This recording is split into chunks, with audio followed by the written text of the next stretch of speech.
satisfying. But scalp massage ASMR. And we're starting. Okay. So This would be the second video where I talked about scalp massage ASMR. You talked about it in your Thanks for opening with that on a slightly more official stream. I appreciate that. Hello. I am not being judged as a professor by anyone outside of this room right now. who's If watching anyone this was going to video? be judged, it'd be Noella, and that's nothing new. Exactly. What teachers are watching this video? Are they my teachers? I don't know, but it is, well, I mean, I do have, like, some of the stuff I do gets shared with I wonder if my grandma's going to president watch stuff. this. The President of the United States of America? I walked right in Wrong? there. Donald, what's his middle initial? M, No, F, not that. J? R, J? R? I think it's J. What are It's the J, letters of the right? alphabet? It's I'm J. sure. I have Donald one J. adjustment. Trump. It's probably That's a- John. Donald John? Hilarious. I have this turned to.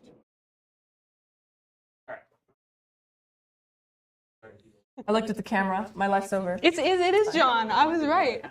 I'm just that good. All right. Okay. J name. Exactly. All right, let's officially. Jameson. All right. So today we have with us. This is the first of this type of interview, and so we're glad to have Professor Donna Viola. Dr. Viola specializes in astronomy, and I'll let you tell more because you know your specializations better, and I don't want to botch it. And we have some of the representatives from our Dungeons & Dragons Tabletop Gaming Club, and we are trying to ask questions about where does astronomy meet tabletop gaming, and how can making astronomy weird make tabletop gaming awesome.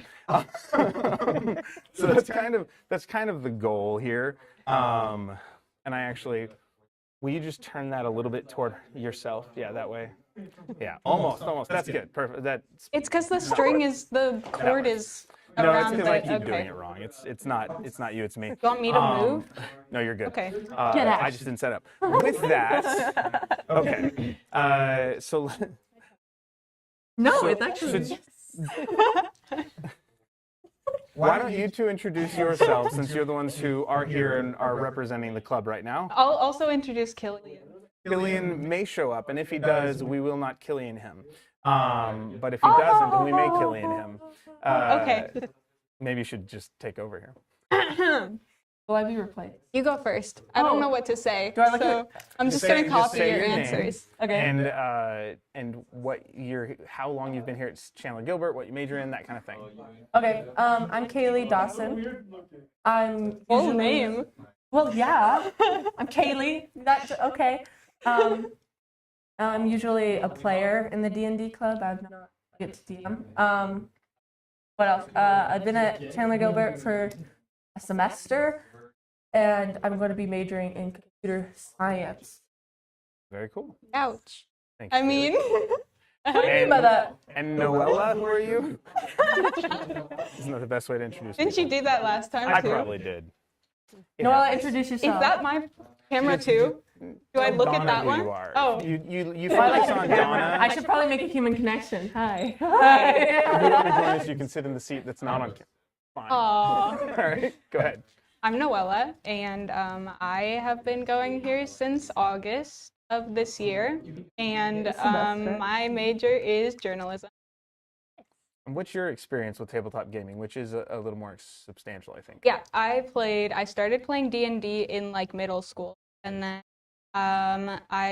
D&D got kind of boring, and I tried Pathfinder briefly, and I was not a fan of Pathfinder at all. And All right. and then I did Starfinder, which is the sci-fi version of Pathfinder, which is a Aliens. offshoot of Aliens.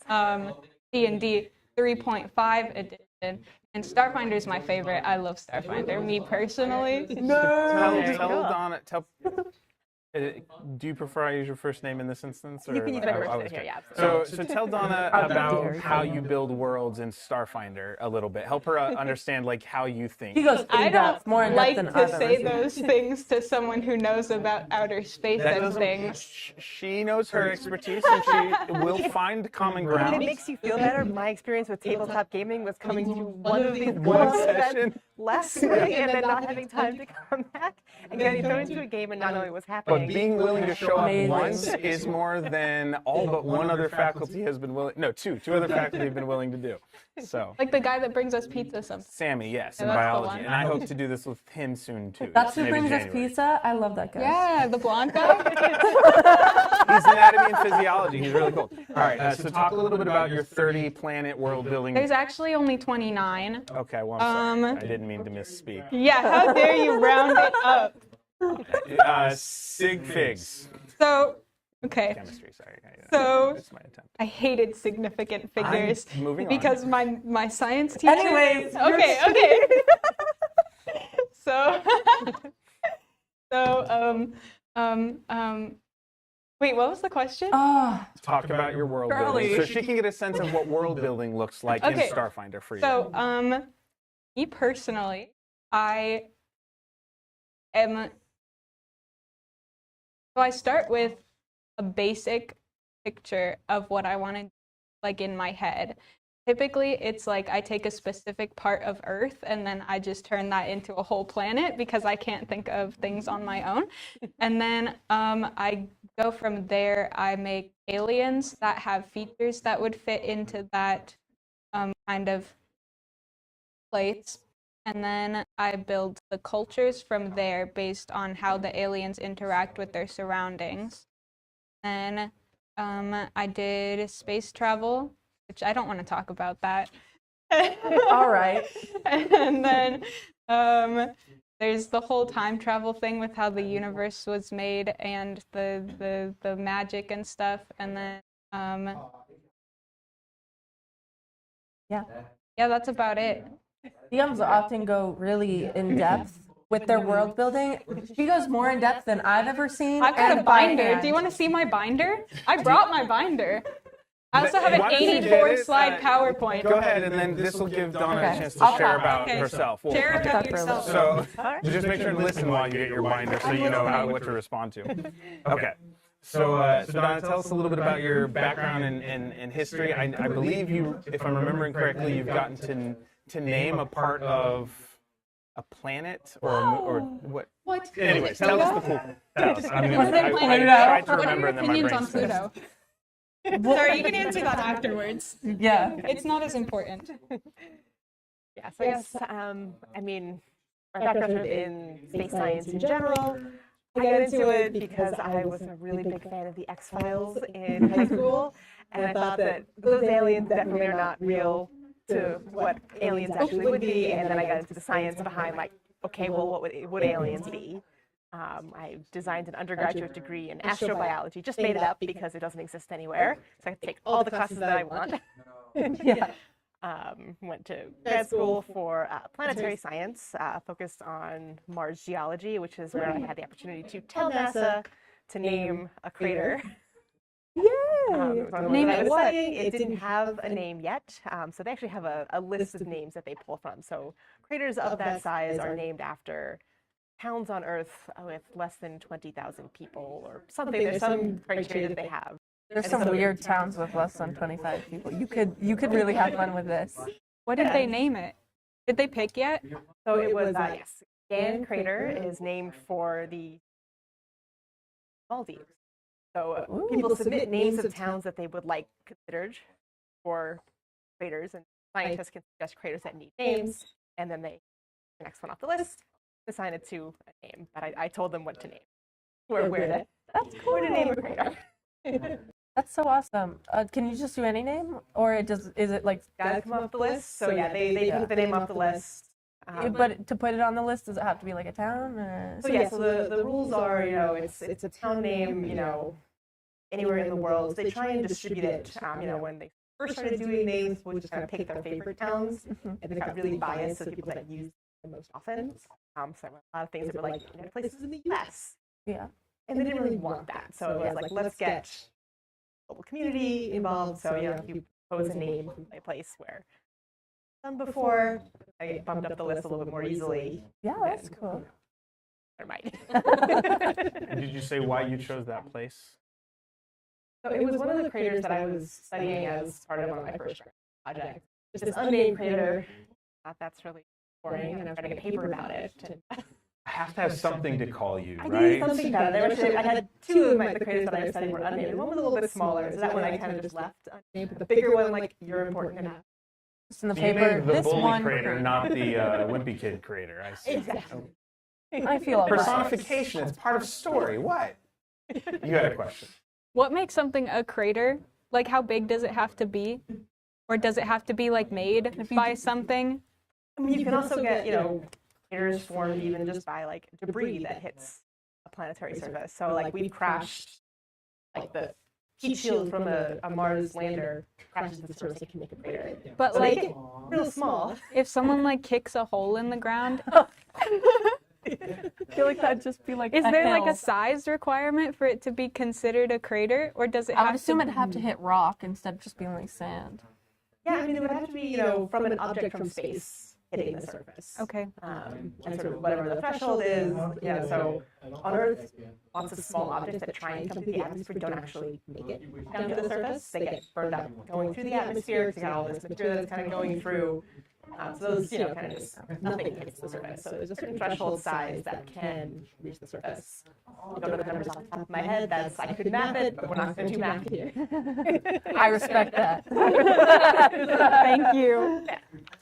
That was one of the parts of your class that people. But it is a little bit of math that's inevitable in astronomy. I do try to make it as approachable as possible. When I math is started really involved in Starfinder, everything, I I tried to do math. I tried to figure out what the gravitational pull would be on each of the planets based on how far it was from their central thing. But I didn't want to do that, so I just gave up. I tried really, really hard, and I didn't like it. Yeah. They can go really in depth. That was a big She does it all by equation. hand.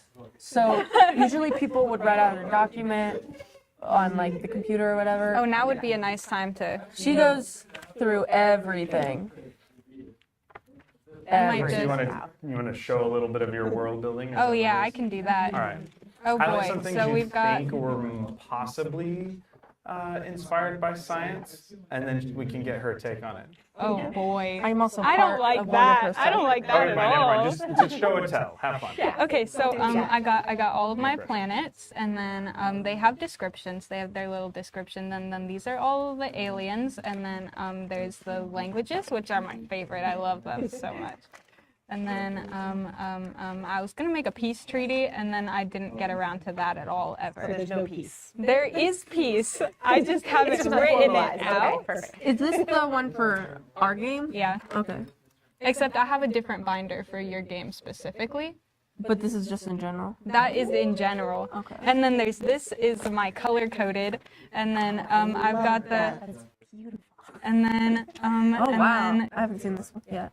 that's because you don't play in this one. And then Yeah. there's more descriptions. This I was just gonna do this originally, and then I expanded it to the 29 instead of just the 6. And that one is How a could that space exist? station, Oh, actually. it's a station. That's Yeah, why. because the planet was going to get hit and destroyed, and so they built a space station and moved there instead so that they didn't die.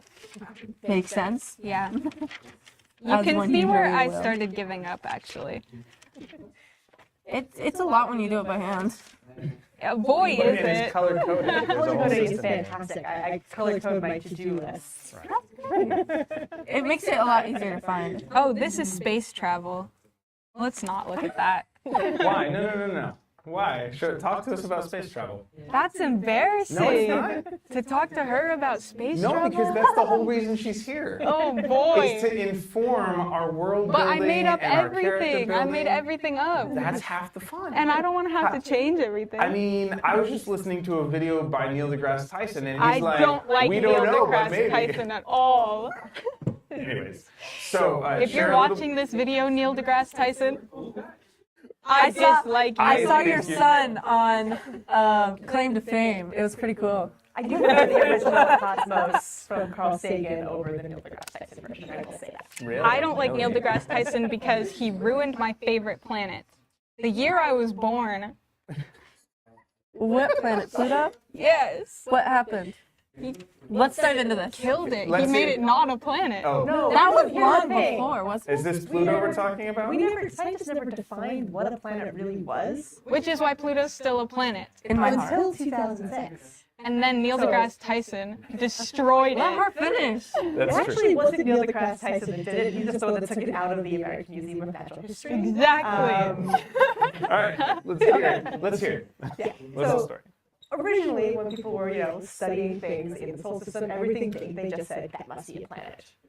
And then the resolution of our telescopes got better. We started to find smaller and smaller things. And so some of those things were similar in size to, say, Pluto. So the real reason why Pluto was demoted is because the scientists discovered another hyperbolic object out in about the same orbit, out past Neptune, about the same size, called Eris.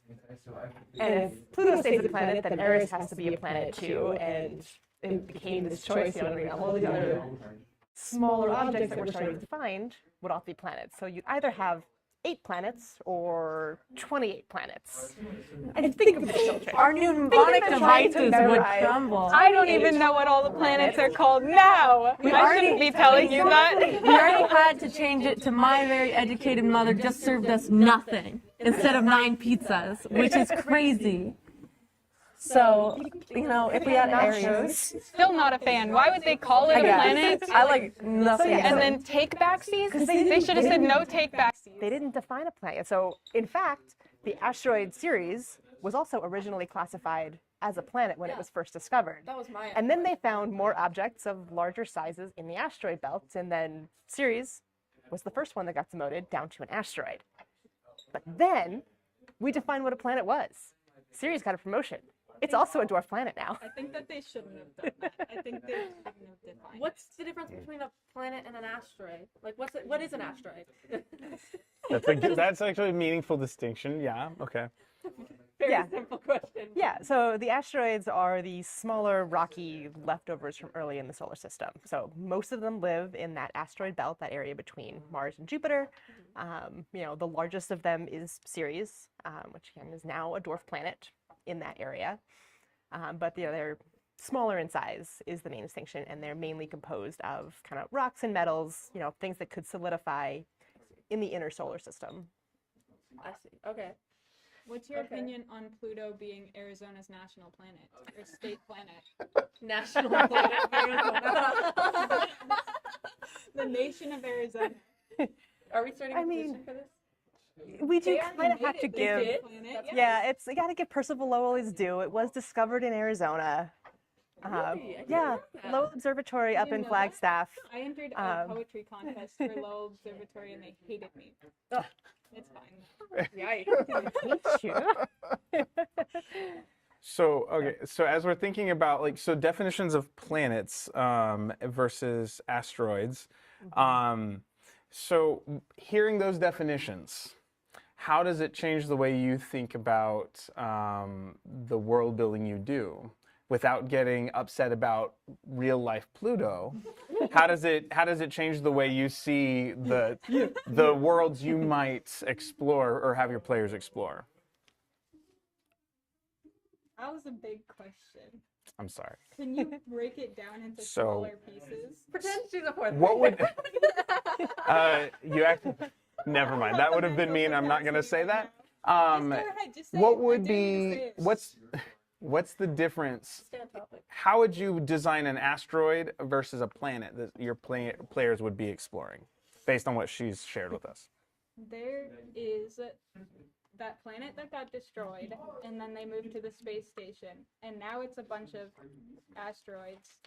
Because it's just Right debris. here. It got blown into a bunch of pieces. Yeah, those are And asteroids The now. people that lived on there were like rabbits and stuff, and they dug burrows into the planet, and so now there's like burrow systems in there. So when they go to that planet, they go in and they like explore the leftovers of the burrows. Well, Which would explain why why there might be treasure inside like Yeah, some of these 'cause asteroids. It's like the deeper parts of Yeah. the tunnels. or there would be like reconnaissance missions to these asteroids or something like that. But I don't know. I don't know what you're planning, but that's my brain. So how deep do the burrows go?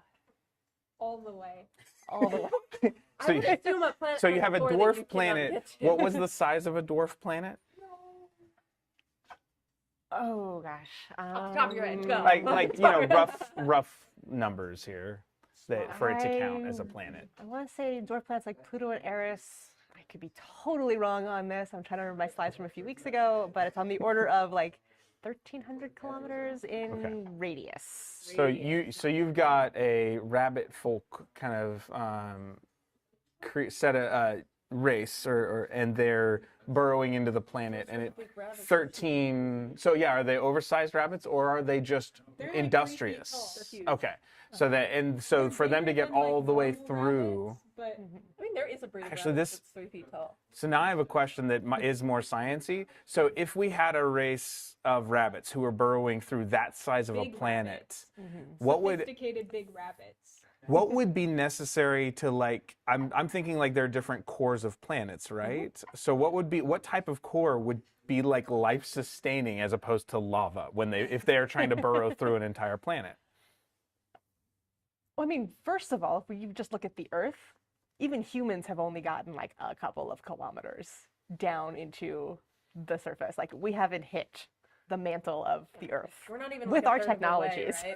right? But this is in the future. This takes place Yeah. really, really far in the future, like after Is this our Earth has universe? died. Yeah. And I also I That's like why that there's the cultural references of Earth that have remained on the internet, but Earth isn't there. or just so that you can make the references that you like.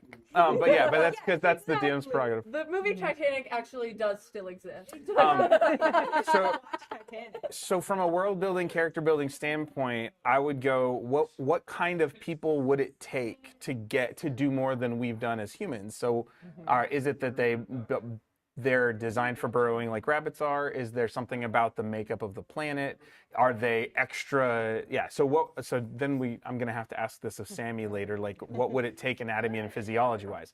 But as far as like habitable channels. Well, if that's what we're doing. What would be necessary for life to kind of maintain itself through there, either technology-wise or in the actual makeup of the planet? So I guess it would depend on how big the planet was in the first place. So as you move deeper into a planet, temperatures are going to increase and density is going to increase. That's what I was kind of thinking. as you move. Yeah, but in. I didn't think They'd about have to be that. naked. I didn't want to think No, no, about no. that. Just kidding. No. We're not judging you. We're talking about like No, what does I'm this say saying about that completely. people? All So right. they would have to have, some kind of more advanced protection from the temperatures, as you move deeper, but also, materials that would be able to, say, drill through that denser material. Like those are kind of the two constraints on why humans have only gotten so far. It's because they just physically can't, like, it breaks your diamond drill tip.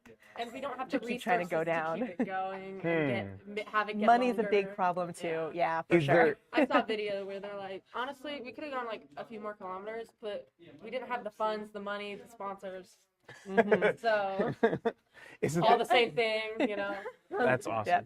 Yeah. basically no money. Is there a scenario where a planet might have a tough very thin, tough outer crust that holds in like a soft, chocolatey center? Like a Cadbury egg. Yeah. Is there something like that, but not where it's molten? I guess where it's more like a truffle, but without or like a donut hole. If it's a terrestrial planet, you're going to get, it's going to stratify based on its density in general. So the metal stuff is going to be in the middle. Okay. The denser rock is going to be in your mantle, and your lighter rock is going to be in the crust. Okay. So the core, if there is still enough heat, going to be melted metal. Because thinking Okay. about how terrestrial planets are formed, it's kind of hard for it not to be, if it's soft, it's kind of hard to think of it not molten. Yeah. But if you have an, say, icier object, you have different temperature regimes there, right? So the melting point of ice is at colder temperatures than rock is. So if you have like these, say, the icy moons of the outer solar system, right? Jupiter and Saturn have all these moons that are, geologically interesting all on their own. But a lot of them have a crust made of ice, and their cores are rocky materials with maybe a little bit of metal in there. So you kind of have different types of materials, less dense materials, so potentially easier to get deeper into those materials compared to a metal core, for example. I do have a question. I think I saw something online. I don't know. I saw it on Google once. Like that. I think it was like, but I know this might sound dumb, but I heard that like while studying gas planets, we discovered there's some kind of core in the middle. Do you know anything more about that? Like what that might look like, or? So our understanding is changing all the time when it comes to those outer, gaseous planets. And the problem is, we can't get any of our probes deep enough to actually look at it. So it's sort of, a lot of the models have been theoretical. Like some scientists think maybe there is no core. Like we can sort of explain the densities that we observe with just like gases and like stuff like that. But presumably there's also rock and metal out in the outer solar system that probably got accreted along with other material, kind of sinking down there. Some of the more recent data from, I think it's the Juno spacecraft around Jupiter, has been doing a little bit more. I'm kind of trying to use different types of data to probe into the core region. And sort of some of what their data looks like is that maybe it's a fuzzy core. Right? So it's not these really discrete layers, but kind of this boundary sort of fades from like a core out into this atmosphere. And it's sort of this. More of like a density. Exactly. Yeah. I see. That's interesting. I got 3. Yes. Whoa. Whoa. First, have you ever seen the movie Journey to the Center of the Earth? I have not. Oh, you should Is that watch the one with Brandon Fraser? I don't think so. All right, keep going. It is Brendan. Come on. You know what I mean. That's all. I'm gonna say. Thank you. I appreciate You your should watch that. moving on. And then my second question is. That's actually really. Which one's gonna be faster? Just Okay, say. what's a moon? Like, what makes something a moon? Orbiting a planet. Instead of Okay. the sun. That Or a was star. faster. Okay. Anything my that third orbits a planet counts as a moon.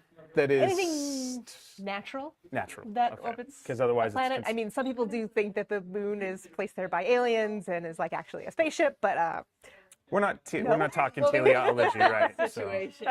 I won't talk but to you about even Mars has these 2 moons that are essentially captured asteroids. They're really small, but we still call them moons. That's Killian. Hello, Killian.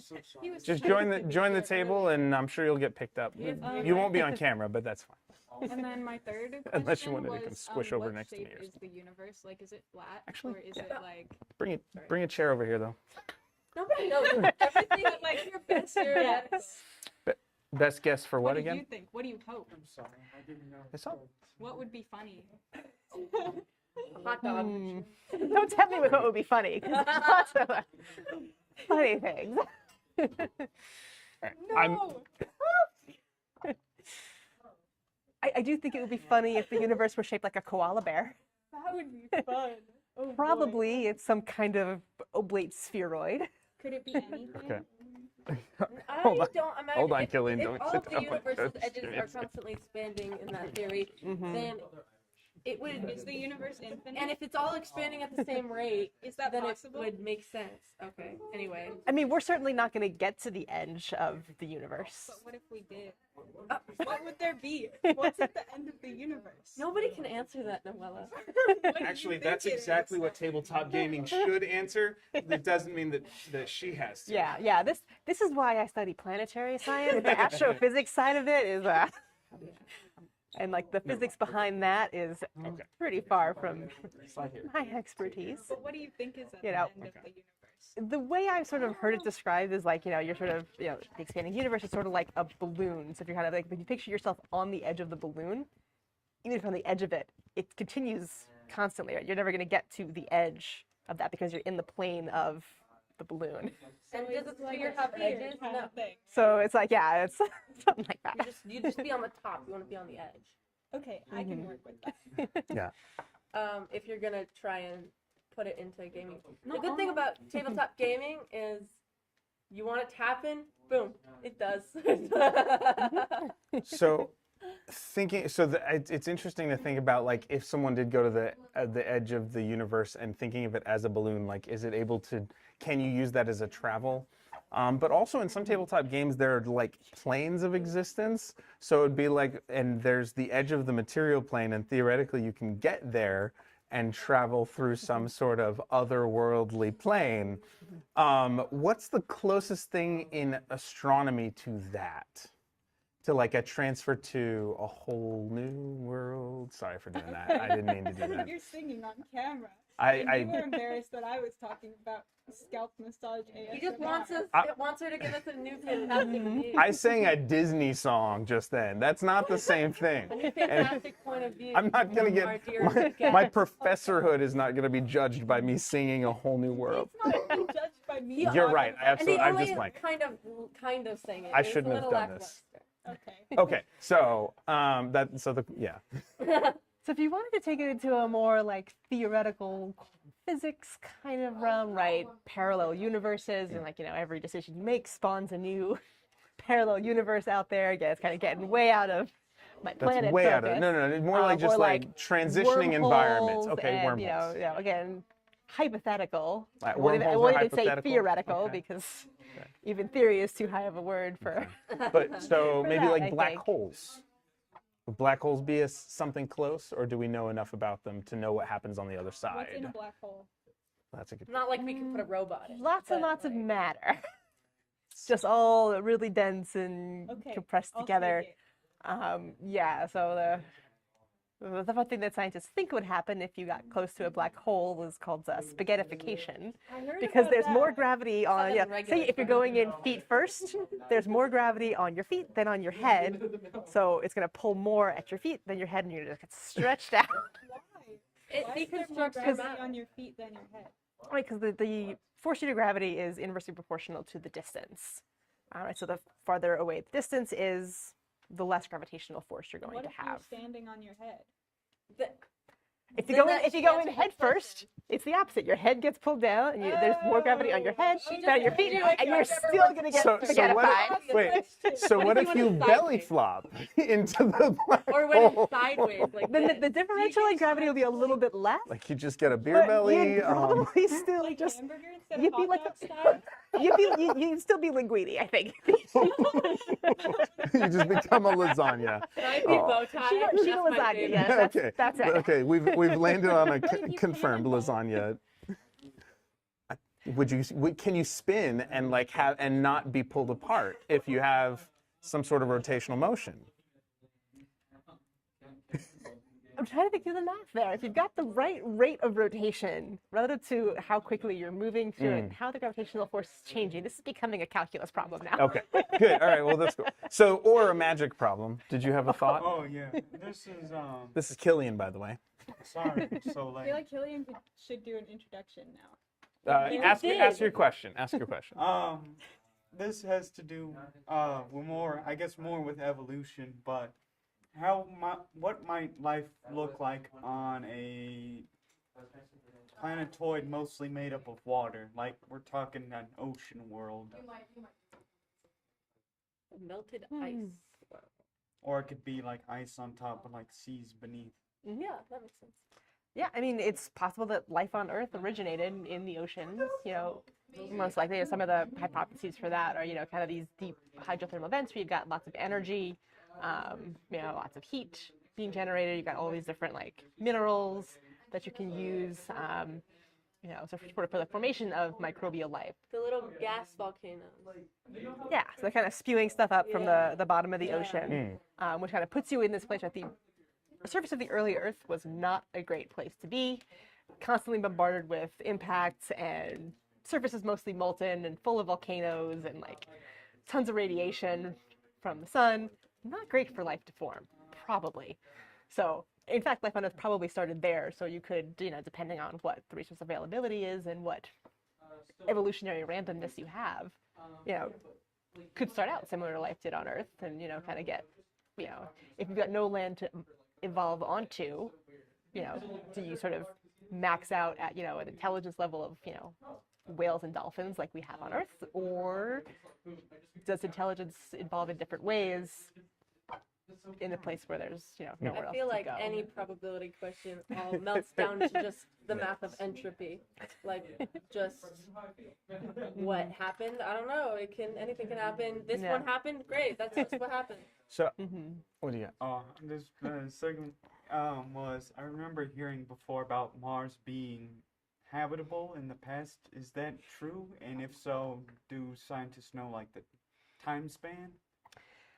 So yeah, so our definition of habitable basically means liquid water, the kind of chemical elements that life as we know it requires. So, you know, carbon, hydrogen, nitrogen, oxygen, phosphorus, sulfur are kind of those big six that you'll always hear in any kind of, you know, life in the universe. It's kind of those chemical requirements, you know, appropriate temperatures, you know, not too hot, not too cold. You want your water to be liquid. It's a great solvent for chemistry to happen. And right in life, before life was chemistry that led to that. So yes, we have really good evidence that at some point the surface of Mars had liquid water on it, had a more substantial atmosphere. So you can't have liquid water on a planetary surface if there's not enough atmosphere. So if you take away the atmosphere, right, if we suck the atmosphere out of this room and put a cup of water here, the water would immediately sublimate because it's not stable with no atmospheric pressure. So it definitely had all of these conditions at some point early in its history. Do you think it was like a Goldilocks planet at some point? Like, good for life and then, like, shifted down? Exactly, yeah. So it, you know, and we're not entirely sure, you know, the time scale of that. That's what a lot of these missions are trying to constrain. But, you know, it's kind of this earliest geological epoch, you know, so maybe a billion years at most before the planet started sort of cooling off, drying out, you know, losing all of that water. But yeah, so early on, it was potentially more habitable. Some people hypothesize that life originated on Mars and actually came to Earth on an asteroid that got blasted off of Mars and seeded Earth formed. So we could be Martians. Like David I've Bowie. heard that theory, and I'm like, that kind of makes sense because we're just so out of the possibility of evolution that it's kind of odd. Anyway, I Right, won't it's go like, into it's that. like, you know, but- life on Earth seems to have evolved almost immediately after we think that the surface of the Earth would have been habitable, or that the And Earth it- would have been habitable. yeah. So one easy way to do that is it didn't actually come from here. It had more time to evolve there, And- landed here, and just found an environment that it We all could survive started in. from single-celled organisms. If Exactly. the planet was completely uninhabitable, where'd those organisms come from? But I'm actually am curious. You said you study life or probable life on other planets. I would like to hear more of that. I assume it's like I said, like more single-celled organism type things. Right, so really, astrobiology, the study of life in the universe, we don't know of any other life in the universe besides Earth. And all life on Earth is related to this last universal common ancestor, some microbe, you know, somewhere. So it's more of a like hypothetical, what are the conditions that life needs? Where might we find them? It's developing into, yeah, so sort of my focus on it was more like the solar system. Can we go and find evidence of this on other planets? Can we look at terrestrial analogs, like what kinds of things exist in sort of more extreme environments on Earth that might exist on other planets, that kind of thing. But especially in the last like 10 years or so, as we've had these exoplanet detection missions that are actually finding planets around other stars, it's sort of shifted into this, well, maybe we can look at the atmospheres of these planets and look for signatures of life. So the first life we might find might be, you know, this evidence from just like the chemistry of an atmosphere from a planet that's, you know, 10 light years away. So I like this idea of like that being like a legitimate like story plot that you could put characters on, like that their mission is to go and try and look for other life forms. Oh yeah, there's Because then you've got NPCs in here that are doing that. yeah. So I think that's a fun one. James Webb Space Telescope find a planet that could have life on it. It started with a K, I think. There are quite a few that are sort of proposed as potentially habitable, based primarily on their location. So you could figure out, you look at the distance from its star, how bright is its star, how much heat is it generating, and sort of figure out where that sort of Goldilocks habitable zone is. And if a planet lives there, there's a potential that it has water on the surface. There's quite a few. A lot of them are like the Kepler planets that were first discovered by the Kepler Space Telescope, and then James Webb can follow up on some of those to get more information about them. I'm not sure exactly which one you're thinking of. There are a few. That's the one that looks like a honeycomb, right? Mm-hmm. Okay. So my brain is chewing on some of the stuff with black holes we were talking about because I'm still thinking about You this. really but- want to get spaghettified. Well, it's also like, so in a lot of tabletop games, like Dungeons and Dragons has some fairly low-level spells that affect like normal gravity fall or whatever that would be. And whether the physics works based on the game mechanics or not, like Featherfall basically makes you fall at, I think, a rate of 60 feet per 6 seconds. And supposedly that's enough to keep you from, in the game, taking damage, whatever that, whatever that actually works out to. That would cause math to think about. Yeah, but the principle is like there's in game there's magic that allows you to kind of counteract the speed of gravity, or the force of gravity. Sorry, the acceleration that's caused by it. And so I'm wondering if you could have, like, what would it mean for a really high power wizard in a game to have like a mansion in the middle of a black hole because he's found a way to like leverage a really low level magic to counterbalance the pull of black hole gravity. And so that being thrown out as an absolutely weird question, like, what are your initial sciencey thoughts on that? Well, if he's found a way, he's found a way. But Right. Yeah, but I like to have reasons. Like I had a celestial object land and have a crater, and then like the next week, Donna was doing this experiment with water balloons and like crater analysis, and I was like, holy cow, there's a science to that. If I had known, I could have described better and told the story better. Yeah. So having her take on this is meaningful. Is all I'm saying. Well, I think you would need not only a way to get to the middle of the black hole without getting spaghettified, but you would also need a way to protect your mansion from those forces as continuing, well, right, right? Because okay. everything, it's sort of just this really dense, so you have to find a way of like carving out a space within this very dense compressed matter. And then a bubble is going to keep it from compressing your mansion too, because of all of those forces. But I guess you could do anything with magic. Well, yeah. Okay. Cool. And so maybe if the center is unfeasible, actually that can create an interesting plot point. Like he can't, or he or she or they, like maybe they don't go for the center because obviously you'd get spaghettified, and then you can work spaghettification in the black hole in. But maybe it's like the first layer of. And so what kind of things would be necessary in the initial, like if someone's close to a black hole? Or if objects or matter is near a black hole but not in it yet. I'm not sure the answer to that. Okay. So many enthusiastic hands. Noella? she was more Want me to go enthusiastic first? I'll than go me. Yeah, go first. She wins. In Yeah. If the spaghettification like pulls you, then if you had something that like caused pressure to like condense you in At the the same same direction, then could you not get spaghettified if it was like the same pressure pulling? Because it's like and force pushing you in? neutralization. Yeah. Or force, what's it called? Nullification. Your force diagram is 'Cause null. It's like really deep underwater. There's the pressure that like, and then there's like different pressure that pulls. So like if you, and then So is this a magical mechanism or a physical mechanism? Well, if it were Because if your it's physical, it's still going to experience If the it's forces due to matter. gravity as well, right? If it's made up of matter, it's going to have gravitational pull so no then matter what. is there matter that resists gravitational pull better? Like if it were a construction material, is that a material science question? I mean, the force of gravity is just due to the masses of the objects and the distance between them. Period. I have a question that has probably been asked a lot throughout the world, but The whole world.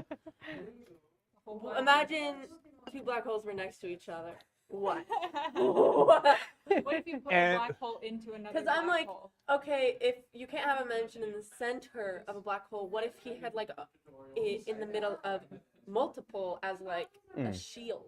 Because anything that can't resist it would be dead. Oh, like there's two black holes and the mansion's in the middle. Okay. You have to be equidistant from like multiples. If you have Does it depend how big if you have two black holes and they're of equal masses, and you put yourself right in the middle, What? you're gonna have gravitational pull towards both of them. Which is like floating, isn't it? It's like those things where you Could you have the float two in the magnets middle? and then it Neutral. holds the magnet thing in the middle and then it's like it's flying. Yeah. Does that work? Can you have neutrality Please with tell us it equal? works. That's what I'm trying to work So out, because you're how- gonna have it in sort of both of there's a those, black and sort hole of your and there's a mass sphere and you're in distribution the is middle? not perfect We just talked either. about that. So like, Hold on, if hold you on, were hold on. a spherical Hold on, cow, hold Yeah. like because just if you just put a person there, right, they're not perfectly symmetrical, not perfectly density mass balance. So yeah, I think it'd be tricky. And what if there was nothing in the middle? Like, just theoretically, like, would they eat each other, or would they just like stay in their lane, type of? Now I just want to calculate the gravitational force between them and figure out what would happen. But we said no math. See, and I went, Bring out the are, calculator. you said two black holes next to each other, and I'm like, they're dating, but that's neither here nor there. Killian, what did you? They love each other. They can't fight.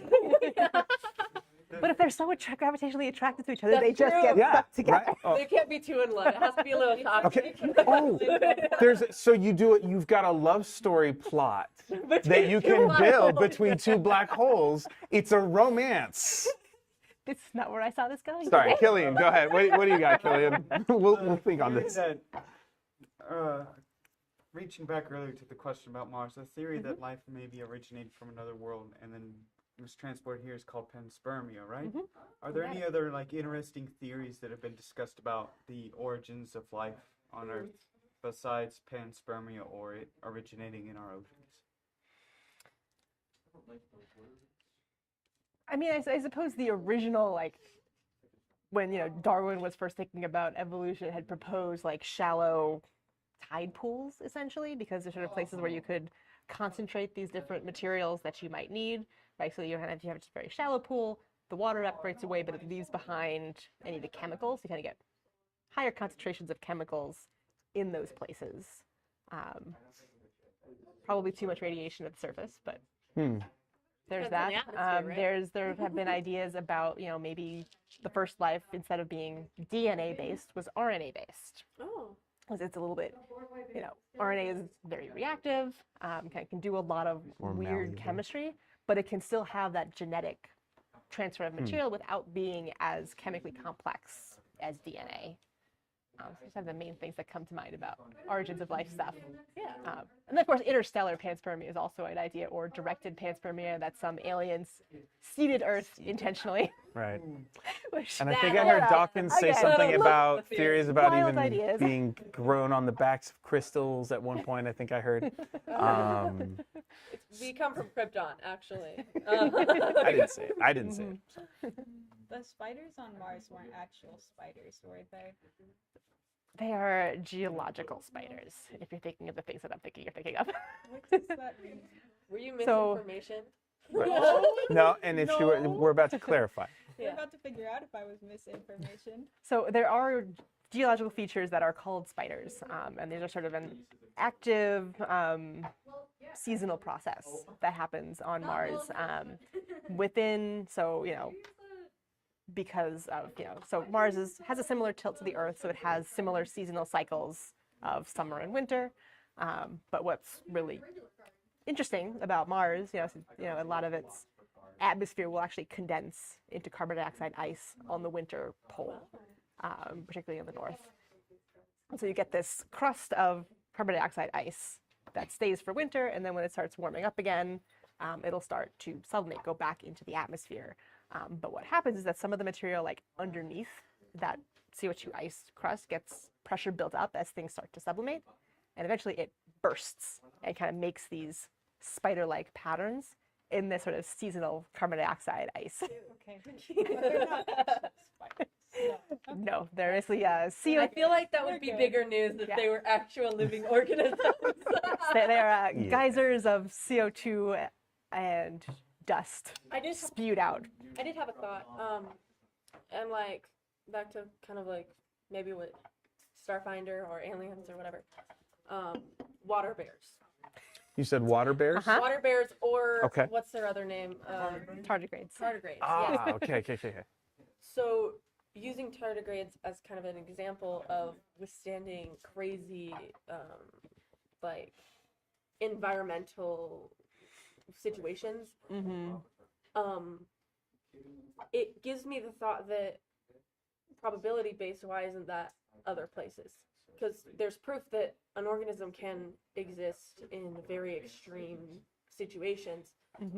So, and I'm curious to know if you kind of take studies from tardigrades or whatever, and you're like, So I've heard about them. I haven't done any research with them specifically. But yeah, I mean, they are this really great like model organism for things that can survive like basically anything you throw at them. It's possible a tardigrade might have snuck onto one of our Mars landers somehow. Like missed the contamination because it's immune to whatever they use to do that, and it's possible that they are on Mars. they live We don't everywhere.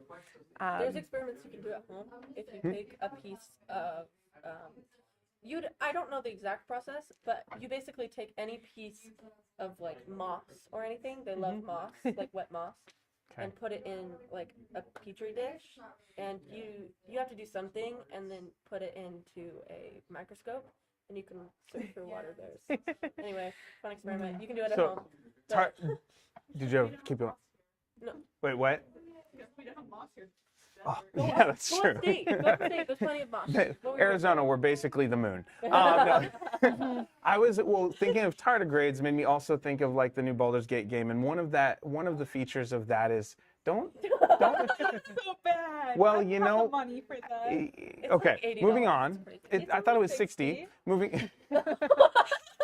Anyways, So tardigrades being these organisms that can live everywhere, and also I'm thinking there's magic in games that enlarge or shrink things and resize them.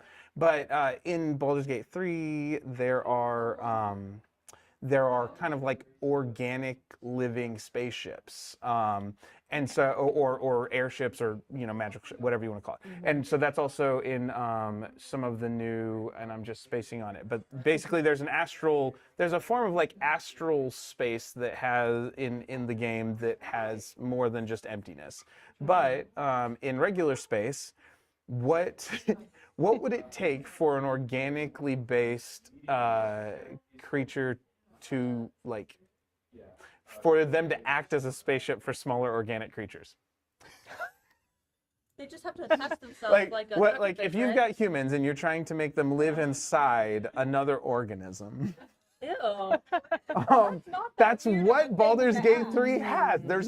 It's basically like a fleshy shell of a creature that flies, almost like it's an underwater creature, and you've got like a little submarine style or spaceship style.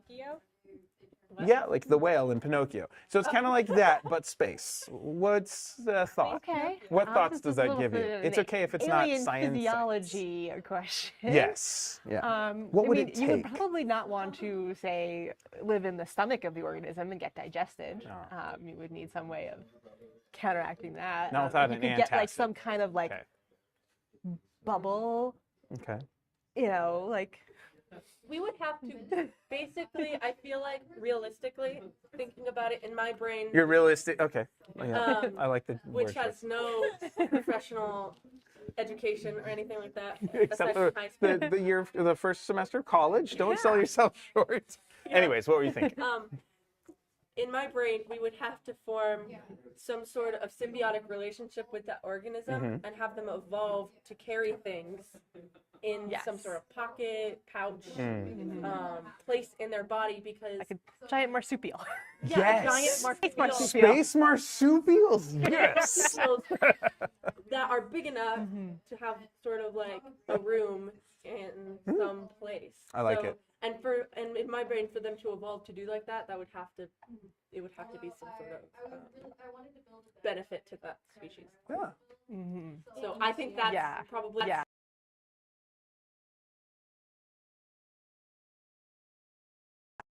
And what just happened there?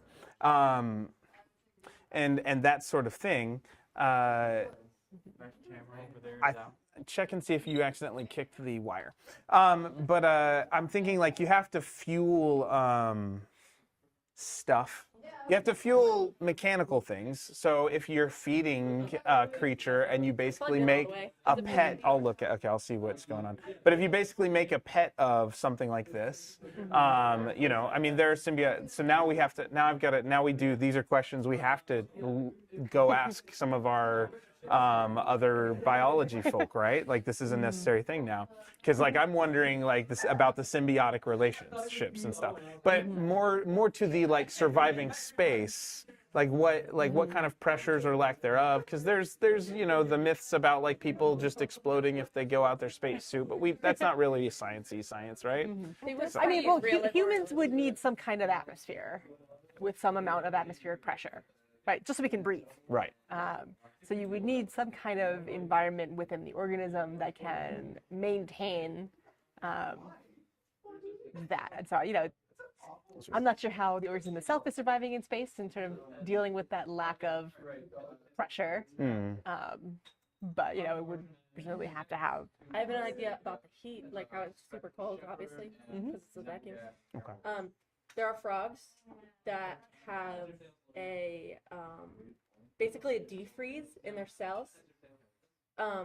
So when they bury themselves during winter, they freeze completely over. Their whole body shuts down. They basically die. But at the end of winter, because they have basically preserved their cells while they completely froze from out in. When spring comes and everything defrosts, they defrost along with it and basically come back to life.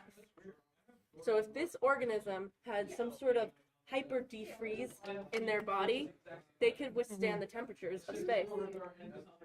Thoughts? So some deep freeze on the outside, but some kind of internal heat still to maintain more of an environment that could be potentially habitable.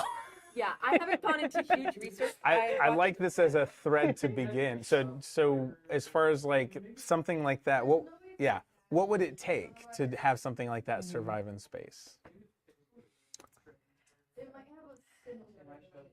I mean, it depends on its metabolism, what it would need to start. Because essentially, you need, you know, energy sources of some kind. So some kind of food way of doing that.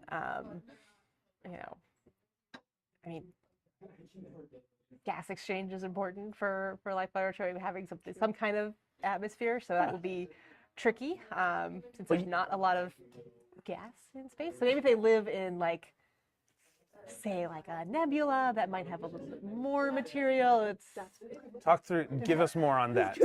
So explore the nebula a little bit. So, you know, I mean, there's, you know, a lot of those like empty space, lots of nothing out there, but, you know, there are variations in density. So, you know, you kind of have certain places where it's a little bit more concentrated. You know, they're primarily made of hydrogen and helium because those are the most abundant chemical elements, you know, in the universe. But you get these places that are somewhat denser, and it's also where stars form. You have more material, you can have that gravitational collapse to actually form a star, to kind of pull the material out of there. But those would be kind of these more dense places, potentially, although they tend to be pretty cold as well. But the anti Yeah. like approaching absolute zero cold. So yeah, certainly not easy. Or what to if they do. were like whales also, where they went to planets with atmospheres and breathed in their atmosphere, and then they could travel through space using that oxygen in their body. And if they can ingest it from places that have it, then they might be able to maintain these little pockets inside of them where. See, and I started thinking like the same way that plants give off oxygen and taking carbon dioxide, like that growing on the inside of a creature, like that is their stomach or or you're living in their lungs or whatever equivalent, that it's a series that they're taking it in like Some sort of cavern. alveoli in the lungs. Okay. Hard to see how it would develop to that point, right? Because it's kind of getting back to these symbiotic relationships too. But how do you get big enough to have these things exist people could move into and sort of develop that relationship?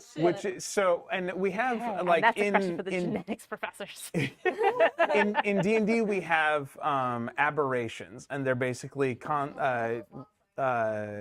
concentrations of magical energies that create strange creatures. So that sort of mechanism in D&D works, right? But we also have. Did you have another question? I realized I haven't swung back to you in a while. Oh, Before I was say my gonna next thing. say, Or thoughts.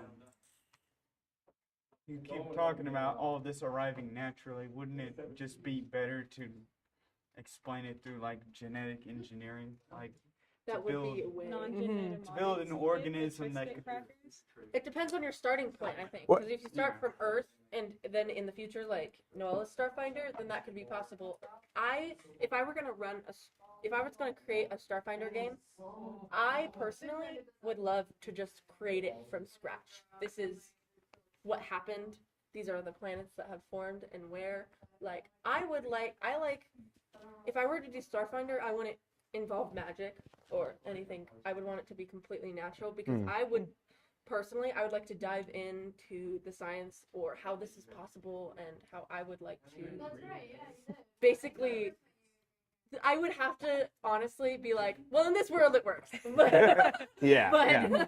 But part of the world building, part of like whether it's a magic system or a technology system, like part of the world building is making it plausible. Yeah. And so it's like, so then that leads to questions of like, this is how we know our universe works. And so the what if questions are like, it's kind of a what would it take for this to work differently? It's like if space, so D&D gets around that by saying it's not space, it's astral space. And astral space has things in it, or like, it's more of like It's made up space. Yeah. Everywhere, even space, has biodiversity. So I believe anything could happen in that space plausibly. A good question for developing Without being worlds in a sci-fi setting. So obviously we don't want to run into the trap of like, oh, this is the desert world and this is the ocean world. So we know that like even when you look at Mars, plenty of Mars like is a desert, but then you still have like ice on the cap. So what are the conditions that help to create varying biomes on Mars? How do you achieve biodiversity on a planet? Yeah, there you go. That sounds like a loaded Well, I mean, question. so, if we look at Earth as an example, one of the big deciding factors on what different types of plants can exist is latitude, right? So if you move up towards the pole, it gets colder, which for us is dependent on our seasonal cycles. So tweaking the seasonal cycles could be ways of sort of manipulating or trying to engineer what different types of variations you have. Like if the Earth wasn't tilted at all, it'd be the same season all year round. Oh, that makes sense. But because it's tilted, we get these seasons. If you tilt it more, you're going to get more extreme seasons, for example. And so that's going to lead to variations in your amounts of, the temperatures as well as precipitation, right? So the water availability, you get a rainforest versus a desert, will in part be controlled by the seasonal cycles and how much the temperatures are fluctuating. Is that why like different places have different seasons? Because if you go to like New York, up toward the top, has crazy like changing seasons. But here it's like summer, a little cold, back to summer. Right, because the closer you get to the equator, Yeah. the less variability there is because you're sort of right. There's less variation in like your relative position. So like the pole is going to be the most extreme because in winter it's kind of pointed all the way away from the sun. As it comes around, right, it's pointed towards the sun. But if you're kind of in the middle there, you get a little bit less of that variation. That's why you get. So this is making me think about like the idea of like biodiversity, and kind of throwing it back all the way to the beginning. Even like if we're looking at worlds and we're looking for, we always look for things like us, right? So we look for worlds that have life like us. But D&D has races and creatures and things, and other tabletop games have races and creatures and things that who are very different than like standard humans. And so the kind of what if question of what would it take? What kind of creature would it take to live on another planet? And it would change by planet, right? Theoretically. So like if we weren't going off of hypothetically, sorry, not we know messy terms. So hypothetically, to throw out a hypothesis. So if there was life on Mars that wasn't like us, what would it have to have? Well, like what would Mars, based on Mars's strengths or key attributes, like what would be the type of creature what would that creature be like based on the attributes of Mars? And that kind of gets back to like, how and what life actually is, and the assumptions that we make going into it, right? Because, we think that water makes a great solvent for life because everything on Earth needs water. And water needs very particular temperatures and atmospheric conditions in order for it to be liquid and usable for chemistry. We don't know if there's any other possible chemistries. Like if you have other types of chemistry that could support life, it greatly increases sort of the variabilities in temperature and pressure conditions that could support different types of life. People have thrown out ideas of, like Saturn's moon Titan has liquid methane and ethane at its surface. And could you use that as a solvent for life? It would be very different. Right? These are, non-polar molecules versus polar molecules. The polarity of water is one thing that makes it really great for life as we know it. We don't know if other chemistries could work. Right. So there's people who argue lots of things. Right?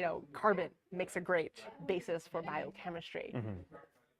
Could silicon do it? So maybe. So if we lean into, you said methane and ethane. So if we're saying, okay, we have a preconceived notion that there is some form of sentient life in an environment that has high methane and ethane. Like, what would be the expected attributes if that's the environment that they live in?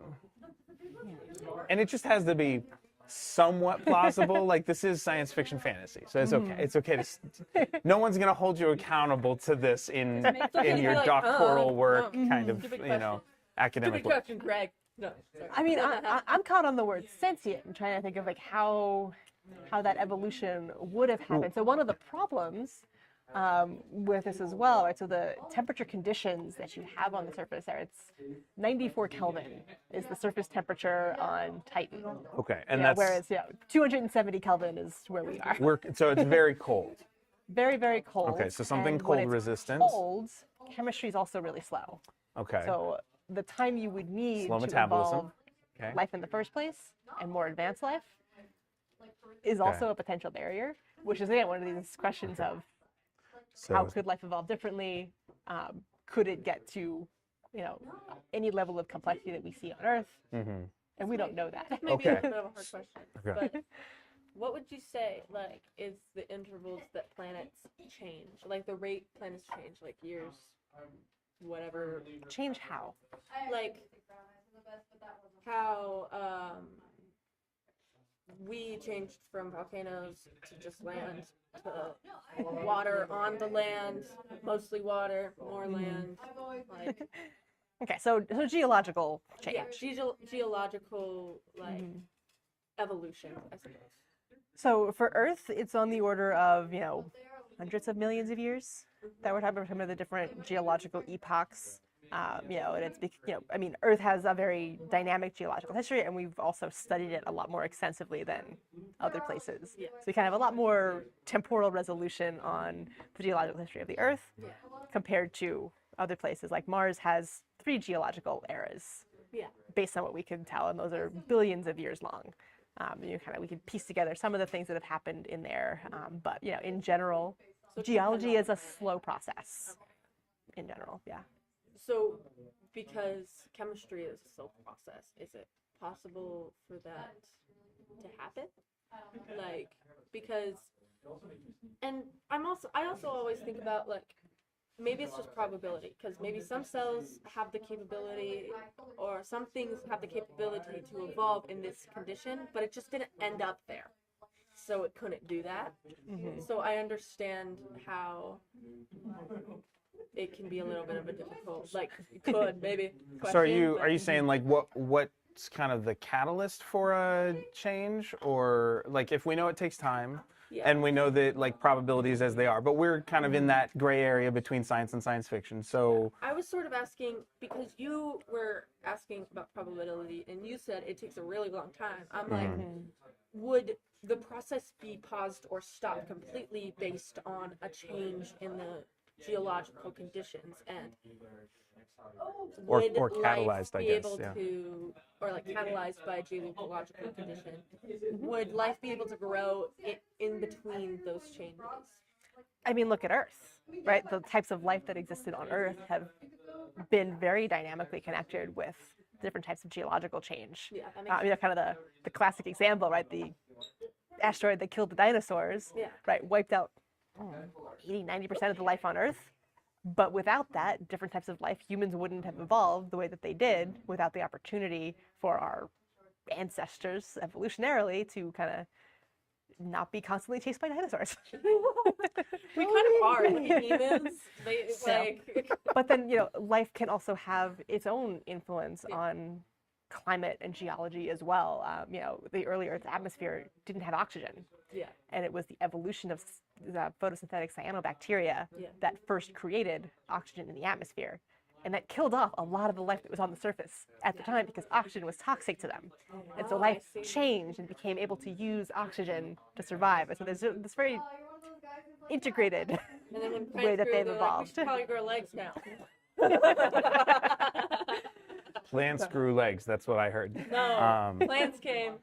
The fish were like, I want there. Not on my world. No. I want up there. No, Right, there's I'll all let these you have it. resources that nobody's taken advantage of, and maybe I'll take that instead of fighting for my food in the ocean. Yeah. Yeah. So, if Earth got hit by a dinosaur-killing asteroid like now, We would die. would I can say that. would Maybe. would we have to like start all over with evolution and stuff? So it depends on what's able to survive.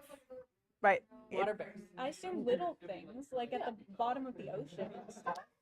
So they would have to start all over with evolution. Would an Would impact Basic- evaporate Hold our on, hold oceans? on. Yeah. humans evolve differently than they did now?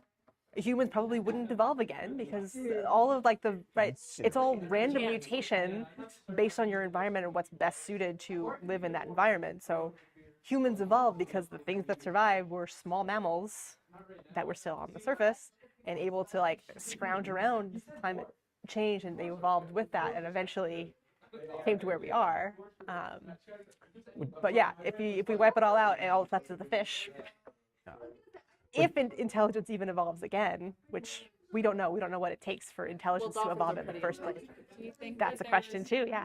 human level intelligence before that had like civilizations before the dinosaur asteroid that got completely wiped out and then we had to start over again? I don't. Dinosaurs drinking tea style? No, like civilizations and like buildings and stuff. Dinosaurs building buildings. Yes, Okay. dinosaurs building buildings. Well, we would need an animal that evolves to use tools like primates do, or Yeah. And we do have, you know, rock evidence kind of going back in time as well. So I suspect that if it was like, you know, sort of a human level, even early human level of construction or anything, there'd probably be evidence in the geological record If we somehow. had to start over again, would we come back better than humans? it all depends. It's just a Aim for chance. the best. It's aim for Yeah. that which survives. I think Yes. Okay. if in your Best suited to the environment is what will evolve. in what Whether you're that's asking, smarter, yeah. you suggest that some animals do survive, like things in the deep ocean. Based on what we're seeing in behavior in animals today, it probably wouldn't take long for something to like obviously long our standards, but not too long in world standards, for something to evolve to become at least a really good predator to multiple things. Well, like predator, humans. yeah, I think, but Like Yes. like octopi predator, are people tool eating users things, eating things, definitely. and are Yeah. very dynamic Yeah. in water. Anything. They're very dynamic creatures. Mm. Dolphins are also smart, but they're not as dynamic, and they're kind of tool users, but not really. What do you got, Killian? Tying into that, would it be assuming there was some event which eliminated humans, but still left, especially some of these other intelligent species like bonobos, dolphins? Yeah. Would it be possible that another animal could meet those same random conditions for sapience and take that niche? Well, it's random, right? Planet of the Apes style?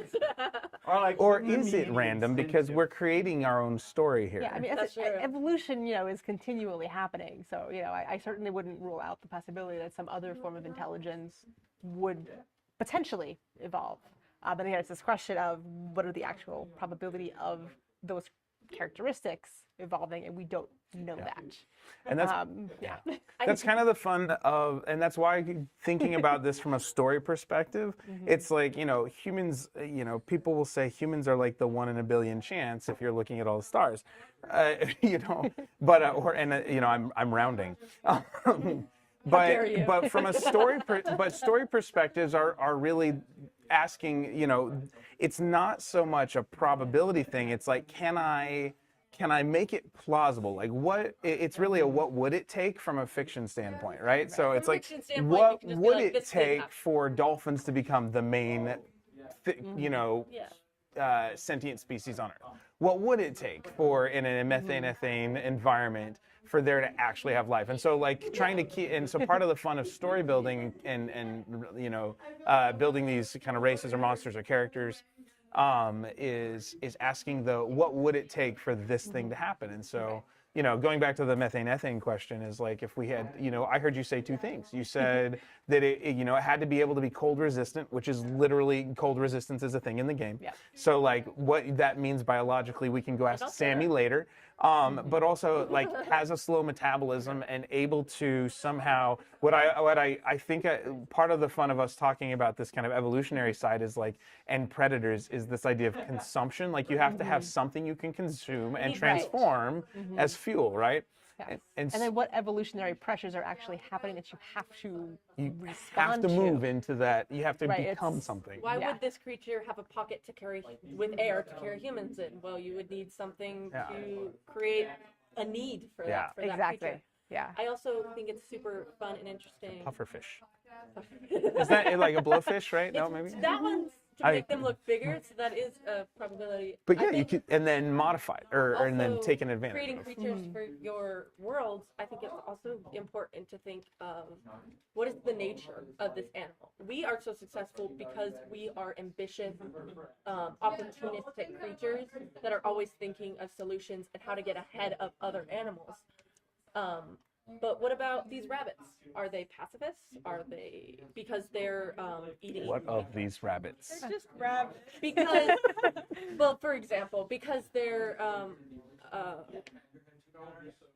what is it called? Plant eaters. Herbivores. There you go. I'm like omnivore, detritivore. I'm getting all the ones that are not. Eat bugs? Do bunnies No. eat bugs? Maybe. Do what? Maybe when they're eating grass, they Bunny accidentally get a rabbits? little protein. Yeah, I don't think intentionally. No, no, they just. There was that ladybug on that blade of grass that one time. Yeah. I know. I eat bugs sometimes in my romaine when I don't wash it well. No, I'm just kidding. I'm just kidding. I don't That's think that's true. gross. I'm pretty sure I haven't. The Can't worst say thing for you'll sure. get. Protein of the from not- future. To be fair, that's not that bad. The worst thing you'll Yeah. get from not washing your romaine is microplastics and chemicals. But In E. this coli. country. in this Yeah. world, in this scenario, but I would like to think of the nature. Like, why didn't they evolve to this amount? Because they kind of didn't want it. That's not the nature of them. Or are these creatures that were flying in? Do they live in colonies? Is that how, like penguins? Do they stay warm by cuddling? Do they like? How And now do we they need a interact with sociology the person. world along, Right. not just their inner like biology, and how do they interact with the world to survive? is, I think, a really Yeah. good, and it kind of builds out your world building. So you're saying we need to have a sociology professor in too. So Yes. now we're getting We're the full making a spectrum. series right Yes. now. That's what I'm talking. Like that's why I've been geeking out about this because there's so much potential. I saw your hand up. Yeah, to tie into that, it would be interesting to consider how other forms of life might shape their consciousness and even what they find taboo. Like taking what I remember from world religions class and my natural history class, we're very social and put ourselves in groups because it was biological, or it was like evolutionarily advantageous for us to stay in groups. To have Or- friends is a or- positive thing, apparently. So now, No. Loneliness epidemic. so like even our What's just thumbs down? even the function of our minds okay. is tied to being So you didn't in feel a it. group. Hold on. 12 hours we just spent together. Sorry, yeah. Sorry. Mentally well is Yeah. in part tied to being a part of a group. Yeah. So it'd be interesting to see how, like, maybe a species of scavengers that would have incentive to grow, say, after a mass catastrophe. Yeah. Maybe they might not see death as taboo as we do because they feed off of it. Yeah. Likewise, a predatory species like maybe some kind of spider or taking other intelligent species now, like a dolphin or a dog, they might be far more aggressive when it comes to how their society develops, simply because that aggression pays off. Yeah, I agree. And on that, I was also thinking about like how they interact in the food chain. Maybe this big manta ray space creature has a pocket of air because it travels from planet to planet, and when they kill the prey that they get, it rigor mortis sets in, it starts decaying, and they can't keep that like the body bloat. fuel. Yeah, so okay. they keep it in the body blood to keep it alive, So and that's then an eat it when they interesting need it. idea. I was on you saying planet to planet made me also think about whales and how they work. So Yeah. it could be like breathing, and then there's this extra, all this space as they have to hold a That's what I certain said, amount of. yeah. That's a funny thing. Wasn't there something where there was space whales? What is that? There is. I have a picture of it, but of course I've covered all my Fantasy materials, so I can't show it. 2000. It is. It's the new. It's Okay. yeah. It's Spelljammer. I was trying to remember. Okay. Well, we are getting past 5:30. I see Oliver, who's been listening intently, and I'm curious, Oliver. Do you? One, hi. I haven't seen you in a month. It's good to see you. Yeah. I was curious. You've been listening to this. Do you have any thoughts that might help? That before I kind of close us up here, like a cadaver. I was just remember like there's a YouTube series about a guy who's scientifically kind of like, or hypothetically using science to make like alien worlds, like going into the biology and like literally creating a planet. It says like I feel like that would be really interesting if you're looking at how to create, how like think about the evolutionary history, because looks at like how like species, because you have like the base. I don't remember what it's called, but base model for animals, because like there's the cylinder ones, and then like the symmetrical. So like we're symmetrical based, and then like they're like it's the kind of like the tree where like animals, like you can trace a bunch of different creatures back to the same base animal that they're based off of, and then they just split from there. Anyways, I was just thinking of that. The All Tomorrow book series. Hmm. It's been all over YouTube, but like the book series All Tomorrows, like Man After Man. It's a person who went through and thought about what man might look like millions of years from now, what evolutionary niches they might come to fill, and then like other stuff. I think there's one like Animal After Man, like what species might arise should humans fall extinct, what niches would be taken up.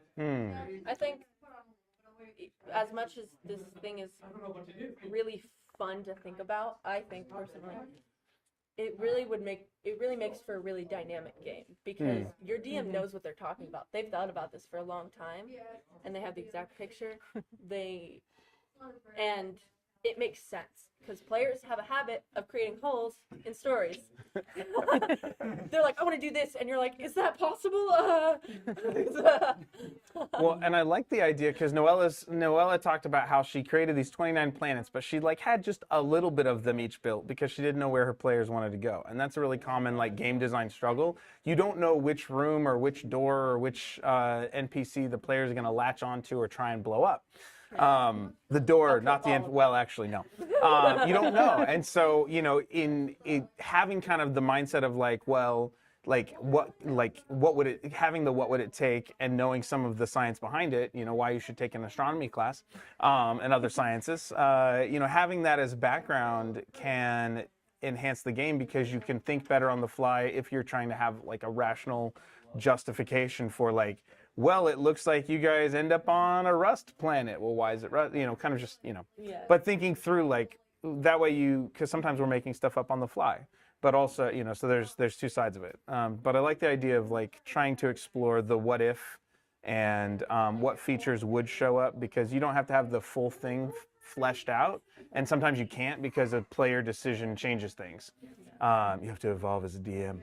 As your aliens evolve, you have to evolve yourself. Yeah, but looking at the time and going, wow, we spent over an hour and 15 minutes talking about this, and that was super fun. Like it was so exciting. I know. I'm like, I'm not done. So I would spend the whole night this way. This is great. So hopefully we can convince Donna to come back and talk with us. But for now, are there any final thoughts you have as based on like some of the weird things we've thrown at you before, and we can kind of a word to end on? Oh my gosh, that's a lot of pressure here. No, low pressure. I will say, if you want thoughts? any consultations on the planets you're designing and from a scientific perspective, feel free to come by my office. Yeah. Take a look at it, and down the hall from there. Yeah, we're over in Ironwood at the very north end of the campus on the second floor. But is it okay if I put your email in like the Discord for them if they wanted to reach out? Okay, so we'll do that. And so and space is cool. Come take an astronomy class. Thank you. Yes. Okay. Thank you. And so thank you again. Yay. Thank you guys. I have a concluding thought. Okay. What's your concluding So, thought? in Better summary, not cause another tangent. Do you need a microphone? I'm watching. He's visible. He's auditorily visible. in summary, space marsupials, tardigrades, and zombie frogs. Yeah. Yeah.